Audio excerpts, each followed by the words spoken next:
விலையில்லா ஆலோசனைகள் நான் மட்டும்தான் குத்துனுக்கிறேன் அப்படின்னு நினைச்சேன். இப்படி எல்லாரும் ஆரம்பிச்சிட்டாங்கன்னா நான் என்ன பண்றது?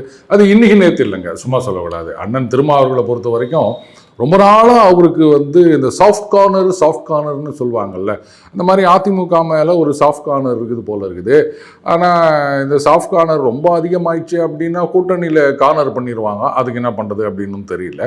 இன்னைக்கு நேத்து இல்லைங்க, முதல்லயே அவர் சொல்லியிருந்தாரு. அதாவது பாராளுமன்ற தேர்தலுக்கு முன்னாடி அதிமுக பாஜக ஒன்னா இருக்கும்போது பாஜகவை விட்டு வெளியே வந்தால் அதிமுகவின் எதிர்காலம் பிரகாசமாக இருக்கும் அப்படின்னாரு. அவங்க அதை கேட்டு நடந்தாங்களா என்னன்னு தெரியல, வெளில வந்தாங்க, சுத்தமாக ஃபியூஸ் போயிடுச்சுங்க. எனக்கு அப்போ ஒரு டவுட் வந்தது, அதிமுகவின் எதிர்காலம் பிரகாசமாச்சு அப்படின்னா அப்போ அவங்க கூட்டணி என்ன ஆகும்? நமக்கு என்ன ஆனாலும் பரவாயில்ல, ஆனால் அவங்க நல்லா இருக்கணும் அப்படின்ற அந்த பெரிய மனசு இருக்கு பாருங்க, அந்த பெரிய மனசு பெரிய விஷயம். இப்போ சமீப காலமாக தான் சொல்லிட்டு இருக்காரு, பாஜகவோட போனால் அந்த கட்சிகள்லாம் இதுவாயிடும் அப்படின்னு.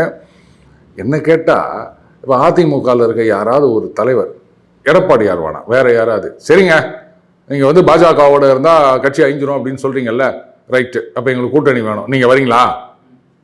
நாங்கள் பாஜக விட்டு வெளில வரோம், நீங்கள் திமுக விட்டு வெளில வரீங்களா அப்படின்னு பகீங்கரமா கேட்டுற வேண்டியது தானே? ஆமா, கேட்டா போற என்ன சொல்றாருன்னு பார்க்கலாம்.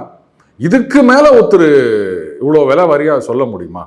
எவ்வளோ தடவை சொல்லிட்டாரு அவரு, நீங்க வாங்க பிரகாசமா இருக்கும்னாரு. அதுலேருந்து ஆரம்பிச்சு அதுக்கப்புறம் அதிமுகவுடன் இணைந்து போராட தயார் அப்படின்லாமும் சொன்னாரு.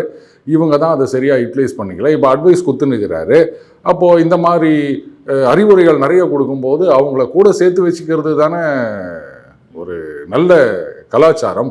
அதுக்காகவாது சரி ரைட்டு நாங்கள் வந்துடுறோம், நீங்கள் வரியா அப்படின்னு கேட்கணும். நான் ரெடி நீ ரெடியான்னு கேட்பாங்கள்ல, அந்த மாதிரி நீங்கள் வரீங்களா சொல்லுங்க, நாங்களும் வெளில வந்துடுறோம் அப்படின்னாருன்னா அப்போது பூனைக்குட்டி வெளியே வரும் அப்படின்னு நினைக்கிறேன்.